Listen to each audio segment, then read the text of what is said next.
محترم حضرات، حضرت ایوب علیہ السلام کا واقعہ مکمل ہو چکا ہے۔ اب اس پورے واقعے سے ہمیں کیا سبق ملتا ہے، کیا بصائر ہے، کیا نصیحت ملتی ہے، تو دو تین باتوں میں سمجھ لیں گے۔ تو آپ کو معلوم ہے حضرت ایوب علیہ السلام اس امتحان سے باہر آنے کے بعد، کامیاب ہونے کے بعد 140 سال زندہ رہے۔ حضرت ایوب علیہ السلام جس امتحان میں تھے، 13 برس کی، 3 برس کی، 7 برس کی، تو اس بیماری سے باہر آنے کے بعد انہوں 140 سال زندہ رہے، بعد میں اللہ کے پیارے ہوئے۔ تو اس پورے واقعے سے پہلی بات کیا معلوم ہوتی ہے کہ جس کو اللہ تعالیٰ کے ساتھ جس قدر تقرب حاصل ہوتا ہے، اسی نسبت سے وہ بلایا و مصائب کی بھٹی میں زیادہ تپایا جاتا ہے۔ جو آدمی اللہ کے زیادہ قریب ہوتا ہے، نیک ہوتا ہے، اس پر اتنا ہی مصیبتیں آزمائش آتے ہیں، کئی کو پرکھنے کے واسطے، اس کے درجے کو بلند کرنے کے واسطے۔ سمجھا؟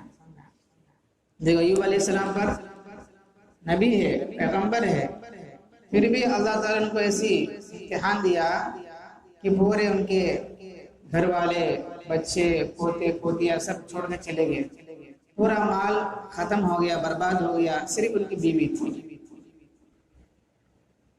اس سے معلوم ہوتا ہے آدمی جتنا اللہ کے قریب ہوتا ہے، اس پر اتنا ہی مصیبتیں آزمائش آتے ہیں ضرور، لیکن جب مصیبت آنے پر صبر کرتا ہے، پھر اللہ کی طرف ہی رجوع کرتا ہے، اللہ ہی سے مانگتا ہے، تو وہی مصیبتیں اس کے درجہ تقرب کی رفعت بلندی کے سبب بن جاتے ہیں۔ وہی تکلیفیں اب اس کے ترقی کے ذریعے بنتے ہیں، وہ ترقی کرتا ہے، بظاہر اسے نقصان ہوتا ہے، لیکن صبر کرتا ہے، اللہ کی طرف رجوع کرتا ہے، اللہ سے مانگتا ہے، مسجد کو آتا ہے، نماز پڑھتا ہے، اللہ سے مانگتا ہے، تو انہی تکلیفوں سے اللہ پاک اس کے درجے کو بلند فرماتے ہیں، اس کو پہلے سے بھی زیادہ عطا کرتے ہیں۔ سمجھ رہے بھی؟ اس لیے جو ہے حدیث شریف میں آتا ہے، کیا ہے؟ مصائب میں، تکلیفوں میں سب سے زیادہ سخت امتحان انبیاء علیہ السلام کا ہوتا ہے۔ انبیاء علیہ السلام پر تکلیف آئے، اس کے بعد صلحاء کا نمبر ہے، نیک لوگوں کا نمبر ہے، پھر حسب مراتب و درجات، یعنی ترتیبات آتے رہتے ہیں۔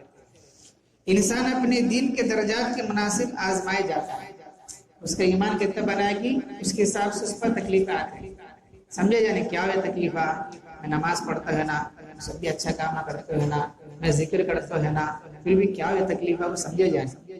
ان تکلیفوں پر آدمی صبر کرتا ہے، اللہ کی طرف ہی رجوع کرتا ہے، اللہ ہی سے مانگتا ہے، تو اللہ پاک ان تکلیفوں کو خوشیوں سے بدل دیں گے۔ تو یہ فرماتے ہیں انسان اپنے دین کے درجات کے مناسب آزمائے جاتا ہے، بس اگر اس کے دین میں پختگی اور مضبوطی ہے تو وہ مصیبت کی آزمائش میں بھی دوسروں سے زیادہ ہوگا۔ جتنا دین میں پکا ہوگا اتنا آزمائے جائے گا، اتنا مصیبتیں آتے، گھبرائے جائیں، حالات آتے، نماز پڑھنے والوں پر حالات آتے، ان حالات پہ جمنا ہے۔ جو جمے گا اللہ اس کو آگے بڑھائے گا، جو پسلے گا تو پسلتا ہی رہے گا۔ ایک بات یہ معلوم ہوتا ہے ایوب علیہ السلام کے واقعے سے۔ دوسری بات کیا معلوم ہوتی ہے؟ آدمی پر جب مال ہے، صحت ہے، تندرستی ہے، تو اللہ کا شکر ادا کرتا ہے، اللہ کا مسجد کو آتا ہے، اللہ سے لو لگاتا ہے، لیکن مصیبت، پریشانی، آفت، تنگی، غریبی آنے پر تو کوئی بات اپنے زبان سے نہ لانا، صبر استقامت کا ساتھ ثبوت دینا، یہ بڑے مشکل کے کام ہے۔ آدمی پاس سب کچھ ہے، اللہ کو یاد کرتا ہے، اور یاد کرتے کرتے ایک دم سب بھی نکل گیا، لاس آیا، نقصان ہوا، وہ ٹائم پہ بھی زبان سے کیا بھی اللہ کو نہیں بولے سرکار، صبر کے ساتھ استقامت کے ساتھ رہنا یہ بہت بڑا مشکل کام ہے، یہ ہر ایک سے ہوتا نہیں ہے، لیکن جس سے ہوا ان کامیاب۔ حضرت ایوب علیہ السلام کتنے بڑے مالدار ہیں، اونٹا ہے، گھوڑے ہے، بیل ہے، بکریاں ہے، مرغیاں ہے، سب بھی ہے، اولاد ہے، پوتے پڑ پوتے سب بھی ہے، ایک دم اللہ ان کو ایسا دیا سب بھی چلے گئے، سب بھی چھوڑ کر چلے گئے، تنے تنہا رہ گئے۔ اس ٹائم میں کیا کرے؟ صبر کرے، کیا بھی اللہ کو بولے نہیں نا، کیا اللہ آپ کو کیا بولے نہیں۔ تو یہ فرماتے ہیں ایسا کام بہت مشکل ہے، لیکن جو اس طرح صبر کرتا ہے اور ہمیشہ اللہ کو یاد کرتا ہے، اللہ پاک اس کے درجات بلند فرمائیں گے، اس کو ترقی دیں گے، اللہ اس کو آگے بڑھائیں گے۔ سمجھ میں آ رہی ہے بھائی؟ ایک بات یہ معلوم ہوتا ہے۔ دوسرا کیا ہے؟ انسان کو چاہیے کسی حالت میں بھی خدا تعالیٰ کی رحمت سے نا امید نہ ہو، کوسا بھی حالت ہو اللہ سے نا امید نہیں ہونا، اللہ سے ہوتا نہیں کو کر لے جانے، اللہ سے چھوڑتا، اللہ ہی کرنے والے ہیں، اچھا برا ہو، کوسا بھی حالت ہو، کتنا مشکل حالت ہو، اللہ سے نا امید نہیں ہونا، اللہ سے دور نہیں ہونا، اللہ کو مانگنا نہیں چھوڑنا۔ سمجھ رہے ہو؟ یہ واقعے سے معلوم، اس لیے کہ الگ ہو جانا، نا امید ہو جانا یہ کافروں کا کام ہے، اس سے آدمی کافر ہو جاتا ہے، اللہ سے نا امید ہوتا ہے، جائیں تو بھائی بہت سال نماز پڑھے میں میرا کیا بھی کام بننا نہیں گا، وہ نا امید نہیں ہونا، میں بہت سالوں سے دعا کرتا ہوں میرا کیا بھی کام بننے بولے کہ اللہ سے نا امید نہیں ہونا، اس سے نا امید ہوتا ہے تو اس کا اندر سے ایمان بھی ختم ہو جاتا ہے، وہ آدمی کافر ہو جاتا ہے۔ کیا ہوتا ہے؟ یہ صرف آزمائش امتحان ہے۔ اور دوسری بات یاد رکھ لو، جب آدمی نیک ہے اس پر تکلیف آتے ہیں اور آزمائش ہوتی ہے، لیکن اس کو تکلیف سے تکلیف نہیں ہوتی، دکھنے میں وہ تکلیف میں رہتا ہے لیکن وہ تکلیف سے تکلیف نہیں ہوتی، دکھنے میں وہ تکلیف جیسا رہتا لیکن وہ تکلیف نہیں ہے۔ جیسا کہ بچوں کو ویسے کھیلنے کی گڑیا ہوتے ہیں پلاسٹک کے، دکھنے میں کیا ہے وہ کار جیسا رہتا ہے، کیا تو بما جیسا رہتا ہو، لیکن وہ حقیقت میں وہ نہیں ہے، وہ کار نہیں ہے۔ بچے جو کھیلنے کا بس ہوتا ہے، کار ہوتا ہے، جو بھی گڑی ہے پلاسٹک کا یا جو لبے کا جو بھی ہو، دکھنے میں وہ کار جیسا ہوتا ہے لیکن حقیقت میں کار نہیں ہے، دکھنے میں وہ پرندہ جیسا ہے، ایک پکشی جیسا ہے، حقیقت میں وہ پکشی نہیں ہے، پرندہ نہیں ہے، صرف ایک بما ہے۔ تو ویسا ہی جو نیک ہوتا ہے، جو دیندار ہوتا ہے، جو اچھا انسان ہوتا ہے، پھر بھی اس پر حالات آتے ہیں، تکلیف آتے ہیں، دکھنے میں وہ تکلیفیں ہیں لیکن ان تکلیفوں سے اس کو تکلیف نہیں ہوتی، اللہ کی طرف سے یہ ایک چیز نعمت ملتی ہے۔ سمجھ آ رہی ہے؟ کیونکہ جب آدمی وہی فرماتے ہیں اگر بندہ اچھا گمان کرتا ہے تو اللہ اچھا فیصلہ کرتے ہیں، اللہ مجھ پر جو حالات لائے یہ میرے ترقی کے واسطے کو سمجھا کر لو، اس کے حساب سے اللہ اس کو ترقی دے دیں گے، آگے اس کو بڑھائیں گے۔ کیونکہ حدیث شریف میں آتا ہے ان عند ظن عبدی بھی، میں اپنے بندے کے گمان کے قریب ہوں، میں اپنے بندے کے گمان سے قریب ہوں، جیسا بندہ گمان کرتا خیال کرتا ہے اللہ ویسے کر دیتے۔ ایوب علیہ السلام واقعے سے ہمیں بات سمجھ آتی ہے۔ آخری بات یہ بات معلوم ہوتی ہے حضرت ایوب علیہ السلام واقعے سے، میاں بیوی کے تعلقات میں وفاداری، استقامت سب سے زیادہ محبوب شے ہے۔ میاں بیوی میں کیا ہے؟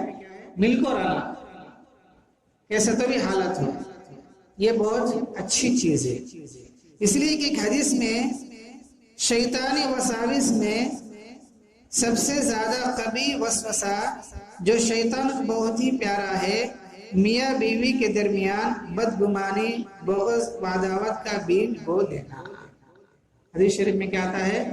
شیطان کے تیروں میں سے، شیطان کے وسوسوں میں سے خطرناک جس سے شیطان بڑا خوش ہوتا ہے وہ کیا ہے؟ میاں بیوی میں جھگڑا ڈالنا، ان دونوں میں گمان پیدا کرنا اور حسد پیدا کرنا، خرابی پیدا کرنا، اس طرح کرنے سے شیطان بڑا خوش ہوتا ہے. اس سے بل حدیث میں بھی آیا نہیں, صبح صبح شیطان اپنا تخت پانی پر بچھاتا ہے اور بیٹھ جاتا ہے, پورے اپنے جو ہے لوگوں کو بلاتا ہے اور کہتا جاؤ لوگوں کو گمراہ کرو. تو شیطان اصل بھی جاتے جب لوگوں کو گمراہ کر کے آتے ہیں, پھر بعد میں کارگزار لیتا ہے بڑا شیطان, تو کیا کرا تو کیا کرا تو کیا کرا تو کیا کرا. کوئی کہتا ہے میں جو ہے ایک آدمی کو بیکار باتوں میں لگا دیا, کوئی کہتا ہے میں جو ہے کسی گھر کو آگ لگا دیا, کوئی کہتا ہے میں جو اس کو نقصان پہنچایا. تو بڑا شیطان کسی کی بات سے خوش نہیں ہوتا. چلو ٹھیک ہے ٹھیک ہے ٹھیک ہے. ایک آدمی کہتا ہے, مطلب ایک شیطان کہتا ہے میں جو ہے میاں بیوی میں جورو مرد میں بدگمانی پیدا کر دیا, وہ پھر جھگڑنے لگے اور جھگڑ کے دونوں بات چیت بند کر دیے, دونوں الگ ہو گئے. تو بڑا شیطان کیا کرا, اس کو بلایا, شاباش شاباش ایسا کام کیا, بہتر کام کیا, اس سے بڑھ کر کوئی کام نہیں ہے, یہی اچھا کام ہے. بلکہ شیطان شاباشی دیتا ہے اس کو جو میاں بیوی جھگڑا پیدا کرتا ہے. تو اس سے شیطان میں خوش ہونے سے بچنا ہے. میاں بیوی جب مضبوط رہیں گے تو شیطان ناراض ہوتا ہے, شیطان دور بھاگ جاتا ہے. جب میاں بیوی جھگڑتے ہیں, آپس میں ناراض ہو جاتے ہیں, بات چیت بند کر لیتے ہیں, تو شیطان گھس جاتا ہے. شیطان گھس جاتا ہے کیونکہ جھگڑنے سے اللہ ناراض ہوں گے, شیطان خوش ہوتا ہے. جھگڑنے سے اللہ ناراض ہوں گے, شیطان خوش ہوتا ہے. تو شیطان اپنی خوشی کے واسطے لوگوں کو بھٹکانے کے واسطے بدگمانی پیدا کرتا ہے, حسد کو پیدا کرتا ہے. اس کے واسطے میاں بیوی جورو مرد شیطان کے چالوں کو بھی پہچاننا ہے, اس کے مطابق زندگی گزارنا ہے. دیکھو اس لیے صحیح حدیث میں اس عورت کو جنت کی بشارت دی گئی ہے جو اپنے شوہر کے حق میں نیکوکار اور وفادار ثابت ہوا.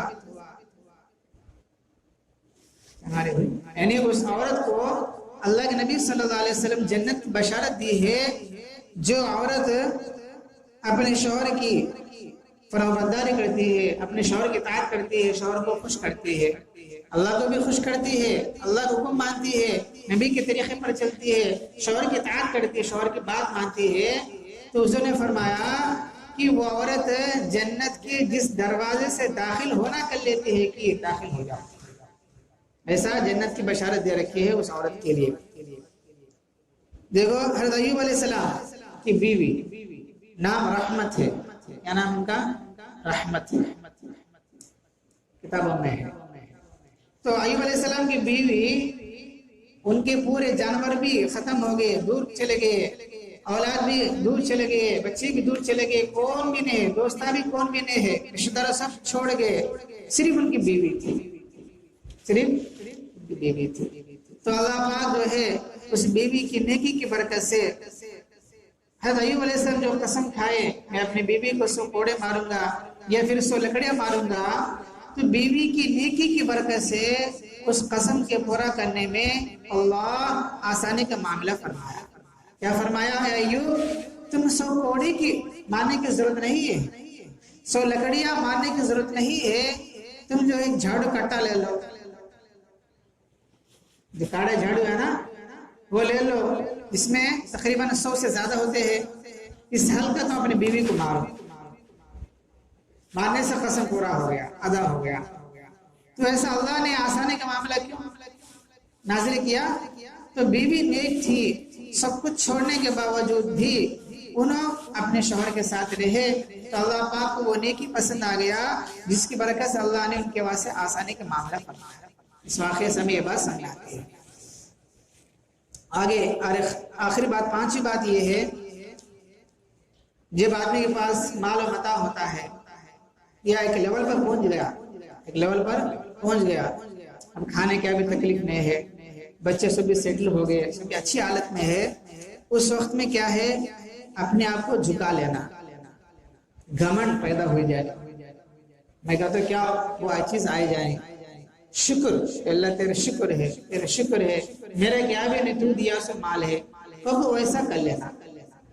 ویسا پہلے غریب تھے ایک دم اللہ مال دیا, مال آنے پر آدمی تکبر کرے جانے, بڑپن کرے جانے اور دوسروں پر اپنا روک ڈالے جانے, ظلم کرے جانے, بلکہ چھوٹا بن جانا ہے, منہ بند کر لینا ہے. کیا ہے؟ منہ بند کر لینا ہے, چھوٹا بن جانا ہے, تواضع اختیار کرنا ہے. اور جب اس پر کوئی تکلیف آتی ہے, کوئی مصیبت آتی ہے, کوئی پریشانی آتی ہے, اس پر وہ صبر کرنا ہے اور ضبط برداشت کرنے کا صفت رکھنا ہے. کچھ تکلیف آیا, کچھ مصیبت آئی تو کیا کرنا ہے؟ صبر کرنا ہے اور منہ بند کر لینا, اللہ سے مانگ لینا ہے. کچھ ملنے پر بھی کیا کرنا؟ اکڑنا نہیں ہے. میں وہ چیز آئے جائے, اللہ دیا سو کو چھوٹا بن جانا ہے, جس کے اندر یہ دو صفت پیدا ہوں گے, شکر اور صبر. شکر, صبر, تواضع اور برداشت کرنے کی صفت, یہ دو چیزیں آگے تو وہ آدمی ترقی کرتا چلے جاتا ہے, اللہ پر اس کو دونوں جہاں میں کامیابی عطا فرماتا ہے. یہ واقعی سمیع سبق ملتا ہے. آج تک جو ہے طیب علیہ السلام کا واقعہ مکمل ہو چکا ہے. صبح انشاءاللہ حضرت یونس علیہ السلام کا واقعہ شروع ہونے والا ہے. کون ہے؟ حضرت یونس علیہ السلام جو مچھلی کے پیٹ میں چلے جاتے ہیں. تو پوری تفصیل سے انشاءاللہ واقعہ آئے گا. اللہ تعالیٰ سے دعا ہے اللہ پاک ہم سب کو عمل کی توفیق عطا فرمائے. الحمدللہ رب العالمین. اللہم انت السلام ومنک السلام تبارکت یا ذا الجلال والاکرام. رب عني على ذكرك وشكرك وحسن عبادتك. لا إله إلا الله وحده لا شريك له, له الملك وله الحمد وهو على كل شيء قدير. اللهم لا مانع لما أعطيت ولا معطي لما منعت ولا ينفع ذا الجد منك الجد. أصبحنا وأصبح الملك لله رب العالمين. اللهم إنا نسألك الخير من هذا اليوم وفتحه ونصره ونوره وبركته وهداه, ونعوذ بك من شر ما فيه وشر ما بعده. سبحان ربك رب العزة عما يصفون وسلام على المرسلين والحمد لله رب العالمين.